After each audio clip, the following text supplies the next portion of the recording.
Hello friends, वेदना stories में आपका स्वागत है। मेरी आज की कहानी है मायके नहीं जाओगी। अब तुम मायके नहीं जाओगी, कभी भी नहीं। घर में रहो और अपना घर संभालो। अब इस मुद्दे पर मैं दोबारा कोई बात नहीं करना चाहता। राज ने रानी से दो टूक बात की और अपने ऑफिस रवाना हो गया। रानी वहीं खड़ी देखती रह गई। उसकी सास गरिमा जी के लिए भी ये बहुत अजीब था। अपने शांत स्वभाव के बेटे को आज अपनी ही नज़रों के सामने पत्नी को डांटते देखा था।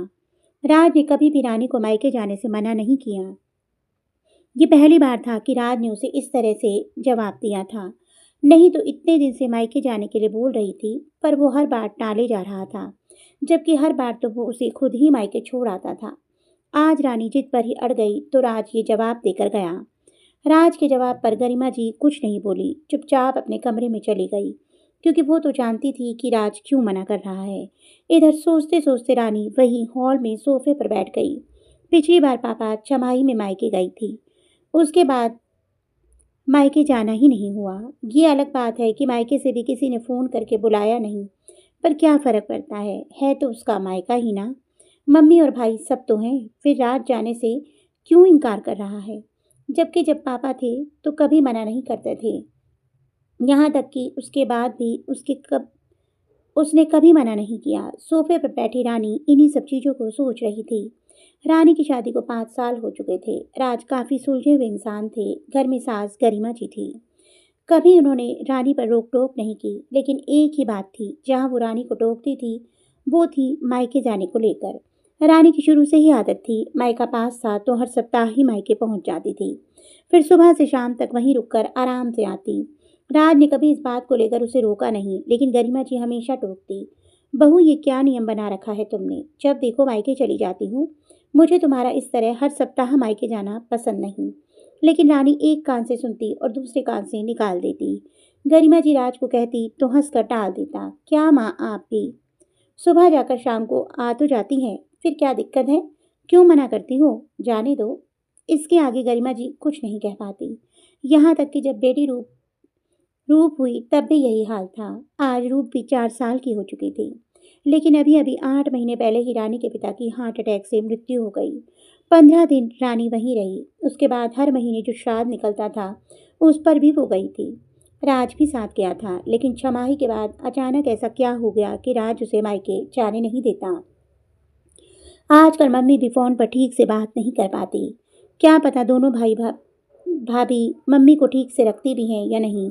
ऊपर से राज का ये व्यवहार। सोचते सोचते रानी जब किसी नतीजे पर नहीं पहुंची तो मन ही मन खुद ही निर्णय लेकर खड़ी हो गई। आज तो चाहे कुछ भी हो जाए, मैं मायके जाकर ही रहूंगी। आखिर मुझे अपनी मम्मी और दोनों भाइयों और भाभियों से मिलने का हक है। राज इस तरह मुझे मना नहीं कर सकते। सोचते सोचते रानी कमरे में चली गई और फिर तैयार होकर बाहर आई। तब तक गरिमा जी भी बाहर आ चुकी थी। उसे तैयार देखकर गरिमा जी ने पूछा, बहू तुम कहीं जा रही हो? जी माँ जी, मैं अपने मायके जा रही हूँ। मम्मी से मिले बहुत दिन हो चुके हैं, तो उनसे मिलकर जल्दी ही आ जाऊंगी। रूप के आने से पहले ही आने की कोशिश करूंगी। नहीं तो बाया, तो आप नव्या को खाना खिला दीजिएगा। कहकर रानी बाहर की तरफ मुड़ी ही थी कि गरिमा जी ने रोक दिया। बहू, तुम अब मायके नहीं जाओगी। सुबह राज ने मना किया था तुम्हें, फिर क्यों जा रही हो? गरिमा जी की बात सुनकर रानी खड़ी रह गई, फिर हिम्मत कर बोली, माँ जी, मेरी मम्मी पर दुखों का पहाड़ टूटा है। उन्होंने अपना जीवन साथी खोया है। हम लोग उसकी भरपाई नहीं कर सकते हैं, लेकिन कम से कम मैं अपनी मम्मी से मिलकर तो आ सकती हूँ। उन्हें थोड़ी तसल्ली तो दे सकती हूँ। बेटी हूँ उनकी। क्या इतना सा भी मेरा हक नहीं है? इतने दिन हो चुके मुझे उनसे मिले हुए। हर बार आप लोग कुछ ना कुछ बहाना बनाकर मना कर देते हो, पर आज तो मैं जरूर जाऊंगी। रानी जिद पर आते हुए बोली, बहू इतनी जिद अच्छी नहीं होती है। राज ने मना किया है ना, चुपचाप घर पर रहो। नहीं, मैं जाऊंगी। आज तो मैं जरूर जाऊंगी, कहकर रानी जबरदस्ती घर के बाहर निकल गई। इधर गरिमा जी को कुछ भी नहीं समझ नहीं आया, तो उन्होंने राज को फोन लगा दिया और ये बता दिया कि रानी जबरदस्ती मायके रवाना हो गई है। ठीक है माँ, मैं देखता हूँ, कहकर राज ने फोन रख दिया। इधर कुछ देर बाद रानी अपने मायके पहुंच गई, लेकिन घर पर ताला लगा हुआ था। उसने मम्मी का फ़ोन ट्राई भी किया, लेकिन मम्मी ने फ़ोन उठाया नहीं।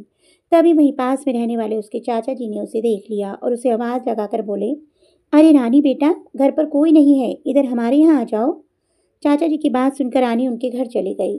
जब वहाँ गई तो चाची जी ने चाय नाश्ता परोसते हुए कहा, अरे रानी बेटा, आज तो बहुत दिन बाद आई। अब तेरी सास की तबीयत कैसी है? चाची जी की बात सुनकर रानी हैरान होकर बोली, मैं समझी नहीं चाची जी। अरे तेरी सास सीढ़ियों से गिर गई थी ना, इसीलिए तो तू इतने दिन से नहीं आ रही थी। इसी बारे में पूछ रही हूँ। अब तो तेरी सास ठीक है ना? चाची जी ने उसे समझाते हुए कहा। सुनकर रानी हक्की बक्की रह गई। भला उसकी सास को कब चोट लगी? आपको किसने कहा चाची जी कि मेरी सास को चोट लग गई? मैंने तो कुछ बोला ही नहीं। रानी हैरान होते हुए बोली। तभी चाचा जी बीच में बोल पड़े, अरे छमाही के 2 दिन बाद जब प्रॉपर्टी का बंटवारा हो रहा था और पेपर्स पर तुम्हारे साइन चाहिए थे, उस समय तुम्हारे भाइयों ने तो यही बताया था। हमने तो कहा भी था कि हम मिलाते हैं, लेकिन उन्होंने कहा कि रानी पर वैसे ही काम का वजन ज़्यादा है, ऐसे में वहाँ जाने से उन्हें परेशानी हो सकती है। प्रॉपर्टी का बंटवारा ये कब हुआ? सुनकर ही रानी का दिमाग घूम गया। तभी चाची जी बोली, पर एक बात मुझे भी समझ में नहीं आई रानी, तूने पूरी प्रॉपर्टी पर से अपना हिस्सा छोड़ दिया, यहाँ तक कि उस प्रॉपर्टी को भी छोड़ दिया जो तेरे पापा ने तुझे यह कहकर दी थी कि ये रूप के लिए है। सुनकर ही रानी कुछ समझ ही नहीं आ रहा था कि वो क्या करे और क्या बोले। तभी चाचा जी का बेटा वरुण कमरे में आ गया और रानी को देखकर चुपचाप खड़ा रह गया। यह देखकर चाची जी बोली, अरे वरुण, रानी आई है। हमेशा तो इसे देखकर तो खूब हंसी मजाक करता है, आज चुपचाप क्यों खड़ा हो गया? तभी रानी बोली, चाचा जी मैं चलती हूँ, रूप के आने का समय हो गया है, माँ जी उसे संभाल नहीं पाएंगी। कहकर वो बाहर आने लगी तो वरुण बोला, रुको, मैं भी तुम्हारे बाहर ऑटो स्टैंड तक छोड़ देता हूँ। कहकर वरुण उसके साथ ही बाहर आ गया और दोनों वहां से पैदल ही ऑटो स्टैंड के लिए निकल गए। ऑटो स्टैंड पर पहुंचने के बाद उससे बोला, रानी तुम यहाँ क्या कर रही हो? मुझे तो लगा था कि तुम मैके ही नहीं आओगी। आखिर तुम्हारे परिवार वालों ने तुम्हारे साथ कितना गंदा व्यवहार किया है। राज जी तो बहुत गुस्सा हो रहे थे, यहाँ तक कि तुम्हारे घर पर आकर लड़ भी गए थे। आखिर तुम्हारे जीते जी तुम्हारे परिवार वालों ने तुम्हारा डेथ सर्टिफिकेट तक छी। मैं तो ये बात अपने मम्मी पापा को बता ही नहीं पाया, पर यकीन नहीं होता कि ताई जी ने भी उनका साथ दिया। अपनी ही बेटी को कहते कहते वरुण चुप हो गया। उसकी बात सुनकर रानी के पैरों तले जमीन खिसक गई। तभी वरुण बोला, आज शायद जमीन के रजिस्ट्रेशन के लिए गए होंगे, इसलिए घर पर कोई नहीं है। अब रानी को समझ में आ रहा था कि राज उसे मायके आने के लिए क्यों मना कर रहा था, और इसीलिए आजकल उसकी मम्मी भी फ़ोन पर उससे ज़्यादा बात नहीं करती। बस फ़ोन उठाते ही उन्हें फ़ोन रखने की जल्दी होती है। रानी को कुछ समझ नहीं आया तो उसने अपनी मम्मी को दोबारा फ़ोन लगा दिया, लेकिन इस बार उसकी मम्मी ने फ़ोन उठा लिया। अरे रानी बेटा, मैं अभी मंदिर आई हुई हूँ, तुमसे बाद में बात करती हूँ। कहकर वो फ़ौरन ही फ़ोन रखने ही वाली थी कि रानी ने कहा, मम्मी मंदिर में हो ना, तो अपनी मरी हुई बेटी की आत्मा की शांति के लिए भी भोग जरूर लगा देना। सुनते ही कुछ पल के लिए उसकी मम्मी बिल्कुल शांत हो गई। फिर जब दोनों तरफ ही मौन हो गया तो उसकी मम्मी बोली, देख बेटा, मैं मेरे दोनों बेटों के नाम में ये प्रॉपर्टी कर रही हूँ। आखिर तुझे प्रॉपर्टी देने का क्या फ़ायदा? प्रॉपर्टी तो तेरे साथ तेरे ससुराल चली जाएगी। आगे चलकर तेरे भाइयों को तेरे बच्चों की शादी में भाग तो देना ही पड़ेगा ना। ऊपर से मेरी सारी जिम्मेदारी भी तो बेटे ही उठाएंगे। पर तू फिक्र मत कर, तुझे भी कुछ ना कुछ समय ज़रूर दूंगी। मुझे आपका कुछ भी नहीं चाहिए, आप रखिए अपनी प्रॉपर्टी को। जिस माँ के लिए उसकी बेटी ही मर गई, उसकी प्रॉपर्टी का मैं क्या करूँगी? कहकर रानी ने गुस्से में फ़ोन रख दिया और वहीं रोड पर रोने लग गई। वरुण उसे चुप कराने की नाकाम कोशिश करता रहा। तभी राज वहाँ आ गया।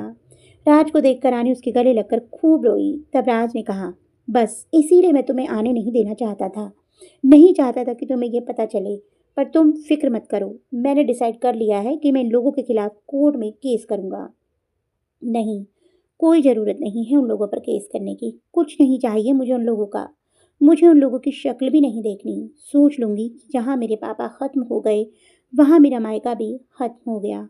मेरे लिए मेरा पति और मेरा परिवार ही काफ़ी है। आखिरकार रानी राज के साथ वापस अपने घर आ गई। वह दिन था और आज का दिन है। रानी कभी मायके नहीं गई। उसकी मम्मी ने आकर उसे मनाने की कोशिश भी की, लेकिन रानी ने हमेशा के लिए हाथ छोड़ दिए। तो दोस्तों, कहानी का सार ये है कि प्रॉपर्टी लेती या नहीं देती, पर एक माँ को अपने पति जो दुनिया में नहीं रहे, उनकी बात का सम्मान तो करना बनता था, और जो भी करना था बेटी को साथ में लेके करना था। ऐसा व्यवहार करके उसकी तुमने उसके ही घर से अलग कर दिया। तो दोस्तों, आपको मेरी ये कहानी कैसी लगी कमेंट बॉक्स में अवश्य बताइएगा। यदि कहानी अच्छी लगी हो तो कहानी को लाइक करना मत भूलिएगा। जल्दी ही ऐसी अन्य रोचक कथाओं के साथ आपको मिलूंगी। तब तक के लिए बाय बाय।